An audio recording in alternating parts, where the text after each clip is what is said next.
Hello नमस्कार दगड़ो, दान सिंह राउत को आप सबसे प्यार और प्रणाम। एक बार फिर स्वागत है आपको मेरा चैनल अपनो पार्ट पर। दगड़ो मैं आज जो बात करना चाहूँ छू बात है अपनो पलायन को लेके। हमारे पहाड़ में पलायन दिन प्रतिदिन बढ़ता जाना छो। लोग पहाड़ छोड़कर शहरों की तरफ शिफ्ट करना चाहिए। जब भी सारा मूवमेंट होना छो बहुत तीव्र गति से होना छो और गांव का गांव खाली होना चाहिए।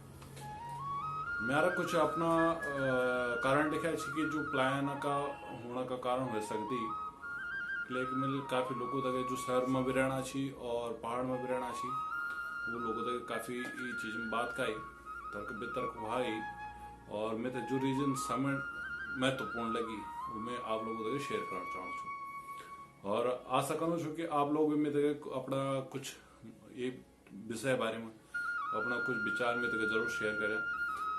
जो कारण छी वो तो बताया या कोई आपका सुझाव छी वो तो मैं तो बताया। आप कमेंट कर सकते हो या आप मेरे डायरेक्ट व्हाट्सअप कर सकता हूँ। मेरा नंबर स्क्रीन पर आपसे दिखने वाला आप मेरे व्हाट्सअप में भी जुड़ सकता हूँ। और आने वाले टाइम पे मैं एक व्हाट्सअप ग्रुप बनाना छू जो अपने पहाड़ को लेके चर्चा हुई और वही व्हाट्सअप ग्रुप में आप सब लोगों को मैं इन्विटेशन भेजूँ। आप लोगों को जरूर ज्वाइन करें।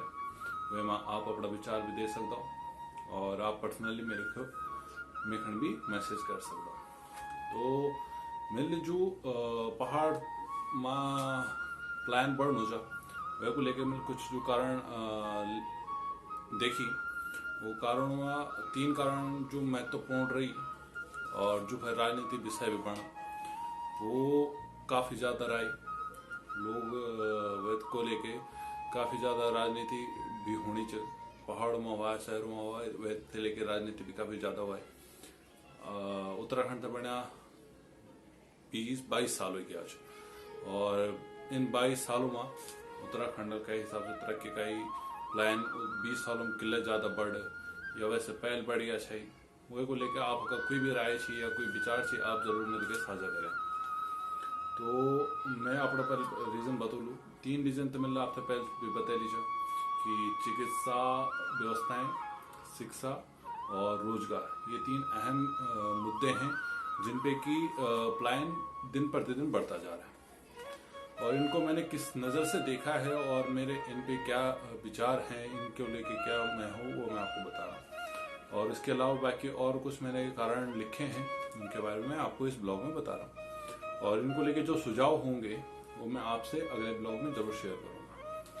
और आपके जो कमेंट या आपके जो सुझाव या आपके जो विचार आते हैं उनको मैं अगले ब्लॉग में जरूर शेयर करूँगा। तो पहला जो कारण है आप सबको पता है सबसे पहला कारण और 50% इस एक कारण की वजह से लोग प्लान करते हैं वो है रोजगार। और क्योंकि पहाड़ों में रोजगार मिलता नहीं है वहाँ पे सिर्फ जितना भी यंग पीढ़ी अभी जो चल रही है ये युवा पीढ़ी है वो जो ज़्यादातर सोचती है जो जैसे 10th और 12th क्रॉस कर लेते हैं 12th पढ़ाई करने पे उनको ये रहता है कि जो 2-3 साल उनके पास हैं उनमें वो आर्मी ज्वाइन कर लें। तो उसके लिए काफ़ी मेहनत करते हैं ऐसा आपको दिखता है क्योंकि जैसे अभी एक वायरल वीडियो हुआ था प्रदीप मेहरा वाला तो वो सारे कंडीशंस होती हैं एक युवा लड़के के लिए पहाड़ों में कि वो 12वीं पास करने के बाद सीधे आर्मी के लिए ज्वाइनिंग की तैयारी करने लग जाता है और जो भी भर्ती निकलती है 2-3 साल उसके पास होते हैं वो उन सभी पे अटेंडेंस करता है और जो उसमें किस्मत वाला है मेहनती होता है वो उसको पास करके आर्मी ज्वाइन कर लेता है। बाकी जो नहीं कर पाते वो क्या करते हैं कि शहरों की तरफ बढ़ जाते हैं और अपनी जॉब वहाँ पे फाइंड करते हैं जैसे होटल लाइन हो गए या कंपनी लाइन हो गए या ऑफिसेस हो गए तो वहाँ जाके वो करते हैं। तो पहला रीज़न रोजगार ही है क्योंकि बिना रोजगार के घर गृहस्थी तो नहीं चलती है इनका माना जरूरी है और उसके लिए नौकरी करना जरूरी है। जो नौकरियाँ उत्तराखंड के पहाड़ों में नहीं मिलती हैं वो शहरों में मिलती है आसानी से और वो शहरों की तरफ बढ़ते हैं। दूसरा जो कारण है वो है चिकित्सा व्यवस्था जो कि एक अहम कारण है और इसको रिजॉल्व करना बहुत जरूरी है। काफी हद तक इसको रिजॉल्व करना पड़ेगा हमें। हमारी सरकार को भी इसके लिए काफी प्रयास करने पड़ेंगे क्योंकि पहाड़ों में क्या है कि चिकित्सा व्यवस्थाएं बिल्कुल नहीं है, ना के बराबर ही है।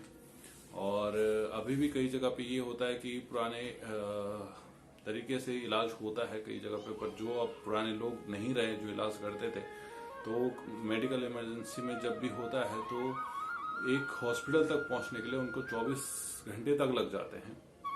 देहरादून, काशीपुर, रामनगर, ऐसे जिस दिल्ली तक पहुंचने के लिए। तो वो जो चिकित्सा व्यवस्था है वो उत्तराखंड के पहाड़ों में नहीं है। और सबसे अहम मुद्दा वही है, क्योंकि क्या होता है कि मरीज 24 घंटे के दौरान कभी रास्ते में ही मर जाता है।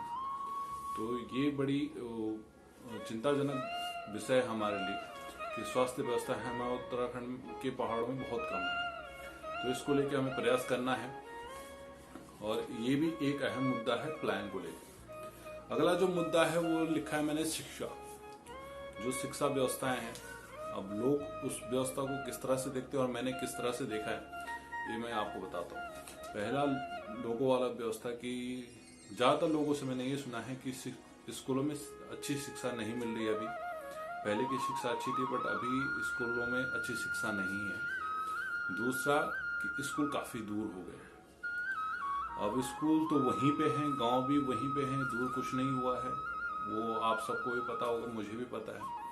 तो मुझे नहीं लगता कि वो दूर होना एक रीजन हो सकता है प्लान को लेके।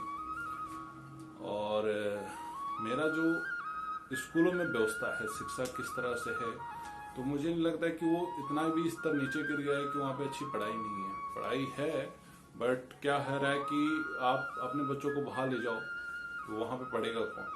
तो उतने अच्छे टीचर नहीं आ पा रहे हैं, व्यवस्था नहीं बन पा रही है। तो उसको एक क्लाइन है कि शिक्षा नहीं हो रहा है। मैंने इसको इस नज़र से देखा है कि जैसे शिक्षा होती है, शिक्षा के अकॉर्डिंग जो एक एजुकेशन सिस्टम होता है, पहले से 12वीं तक कॉलेज, इसको छोड़ के जो अदर स्किल्स होती है उसको भी शिक्षा कहा जाता है। जैसे म्यूजिक हो गया, डांसिंग हो गया, कंप्यूटर कोर्सेस हो गए, या बाकी अदर्स कंपटीशन की तैयारियां हो गई, फॉर्म गवर्नमेंट जॉब की जो भी रीजनिंग वगैरह होती है, सारी कंपटीशन की प्रिपरेशन होती है, उसको लेके वो पहाड़ों में नहीं मिल पाती है। तो उसके लिए युवा पीढ़ी जो तैयारी करता है वो शहर की तरफ बढ़ता है। जैसे BSc, B pharma, D pharma, ये सारे जो भी एजुकेशन होते हैं, मेडिकल की पढ़ाई होती है, वो सारे शहरों में अवेलेबल है। और वो हमारे पहाड़ों में अगर होती तो काफ़ी हद तक वहाँ पे प्लान रुक सकता था। बट ये मेरे लिए एक कारण है कि जो शिक्षा व्यवस्था है, जो अलग स्किल्स हैं, जो अलग कोर्सेस हैं, वो पहाड़ों में बिल्कुल भी नहीं है। और उसको चलते प्लान हो रहा है। अगला जो मैंने लिखा है कारण, ये 3 तो अहम है। चौथा कारण है विकास। विकास को आज हमारे उत्तराखंड को बने हुए 2000 में बना था, तो यानी कि 22 साल हो चुके हैं। 22 साल में विकास ऐसा नहीं कि नहीं हुआ, विकास भी हुआ है। क्योंकि मेरे गांव तक सड़क आ चुकी है और गांव-गांव सड़क जा रही है। मेरी गांव मेरी सड़क योजना के तहत बिजली भी अभी 24 घंटे रह रही है। पहले मैं जब 6वीं में पढ़ता था तब हमारे गांव में बिजली आई थी पहली बार, और उसके बाद ऐसा रहता था कभी एक दिन गायब, कभी 2 दिन। पर मैं अभी रिसेंटली रह गया तो मुझे 24 घंटे बिजली मिली है। ऐसा नहीं कि बिजली नहीं है। तो बिजली भी है, सड़कें जा चुकी हैं, धीरे धीरे डेवलपमेंट हो रहा है। एकदम से डेवलपमेंट नहीं होता, धीरे धीरे डेवलपमेंट हो रहा है। पर काफ़ी लोगों को डेवलपमेंट सही तरीके से मिल नहीं पा रहा है, तो इस वजह से लोग प्लान कर रहे हैं। तो विकास भी एक कारण है प्लान को बढ़ाने के लिए। इसके अलावा मैंने और भी रीजन लिखे हैं, जिसमें पहला रीजन ये है कि देखा देखी। हमारे गढ़वाली भाषा में बोले तो सिकस है, एक दूसरे को देख के आगे की ओर प्रेरित होना। मतलब अगर सामने वाले का, पड़ोसी का बेटा शहर में रह रहा है तो मेरा बेटा भी शहर में रहेगा, ये थॉट प्रोसेस हो चुका है। या इसकी फलाने की बेटी शहर वाले से शादी की है, उसका पति उसको शहर में रख रहा है, तो मैं भी अपनी बेटी को ऐसे लड़के को दूंगा जो उसको शहर में रखेगा। तो ये जो देखा देखी हो गई आजकल गांव में, मैंने ये ऑब्जर्व किया है काफी जगह पे, और एग्जाम्पल के तौर पे भी है मेरे पास। तो ये जो देखा देखी हो गई है, इस वजह से प्लान, मुझे लग रहा है कि 40% प्लान इसकी वजह से ज्यादा है कि हर कोई चाह रहा है कि मेरा बच्चा शहर में रहे। तो ये देखा देखी बहुत ज्यादा हो गई है। तो एक कारण ये मेरी तरफ से होगा। दूसरा, अगर मैं अपना पर्सनल कारण बताऊं तो वो है आलस। आलस को अगर देखा जाए तो मैं भी गांव में था, तो काफी लोग कह रहे हैं कि यार कौन खेती करे, कौन जंगली जानवरों को भगाए, कौन पानी दूर से लेके आए, कौन उसकी घेराबंदी करे। बहुत सारे ऐसे कारण हो गए कि जिनको लोग करना नहीं चाहते खेती में, या अपने वनों को बचाने में, या अपने जल संरक्षण के लिए। तो लोग आलस हो गए हैं, तो उस वजह से भी लोग प्लान कर रहे हैं। आलस हो गया है कि कौन करे।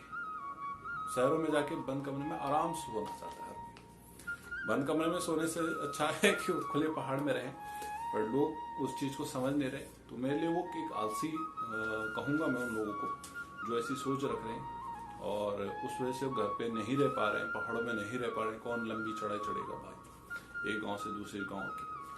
सबसे बड़ी दिक्कत वहां है, तो इसलिए वो मेरे लिए कारण हो सकता है। अगला कारण मैंने लिखा जो तीसरा, वो है दैनिक सुविधाएं, यानी कि जो डेली बेसिस पे आपको सुविधाएं मिलनी चाहिए, जैसे न्यूज़पेपर हो गया, या अपडेट हो गई कोई भी चीज की, या डेली के जो होते साइबर कैफेज वगैरह, मार्केटिंग, घूमना वगैरह। तो ये काफी लोगों के लिए एक छोटा सा रीजन है, बट है काफी लोग इस चीज को लेके भी चल रहे हैं कि भाई यहाँ पे क्या रखा है। ना तो डेली अखबार आता है, ना तो डेली, अगर मैं गाय नहीं पाल रहा हूँ तो मेरे को दूध नहीं मिलने वाला डेली का, है ना। मतलब डेली नहीं है, सब्जी डेली की नहीं आती मार्केट में। अब घर पे कौन सब्जी उगाए, आलस भी है, मार्केट नजदीक नहीं है, तो डेली सब्जी लाए कौन। तो इस वजह से लोग प्लान कर जाते हैं। तो डेली की सुविधाएं जो है वो नहीं मिल पाती है उत्तराखंड पहाड़ों में, तो इस वजह से लोग प्लान करते हैं। तो ये थे मेरे कारण। अब मैं आशा कर रहा हूँ कि आपके अगर कुछ कारण हैं या आप इस पर कुछ विचार व्यक्त करना चाह रहे हैं तो आप मुझे जरूर कांटेक्ट करिए, मेरे व्हाट्सएप नंबर पे मैसेज करिए, या कमेंट सेक्शन में आप जाके आप कमेंट करें। और इस लोगों को ज़्यादा से ज़्यादा तक पहुंचाने के लिए आप जरूर शेयर करें, सब्सक्राइब भी करें मेरा चैनल। और ऐसे मुद्दों पे मैं बात करने वाला हूँ। मेरे चैनल का एम ही यही है कि किस तरह से हम प्लान को कम करें, और प्लान को जितना हम कम कर सकें ये हमारे लिए सबसे महत्वपूर्ण है। हमारे अपने पहाड़ को एक नई दिशा देनी है, इसको लेके मैंने एक चैनल स्टार्ट किया है। अभी मेरी एक सिंगल कोशिश है, आगे जाके इस पे मैं अपने साथ लोगों को जोड़ने की कोशिश करूंगा। बट कोशिश आपसे भी इतनी है कि आप इतनी हेल्प करें कि इस वीडियो को शेयर करें, लोगों तक पहुंचाएं, ताकि लोग इसको देखें और अपने विचार व्यक्त करें। तो इतना ही आपसे अभी रिक्वेस्ट कर रहा हूँ। इसको लेके जो रीजन मैंने आज बताए हैं, इसको लेके मैं एक सुझाव भी प्रकट करूंगा, वो आपको मैं अगले ब्लॉग में जरूर शेयर करूंगा आपके साथ। तब तक के लिए आपका धन्यवाद। आप ऐसे ही जुड़े रहे मेरे साथ, मेरे चैनल के साथ, और आपसे बातचीत आगे होती रहेगी। तब तक के लिए धन्यवाद, बाय बाय।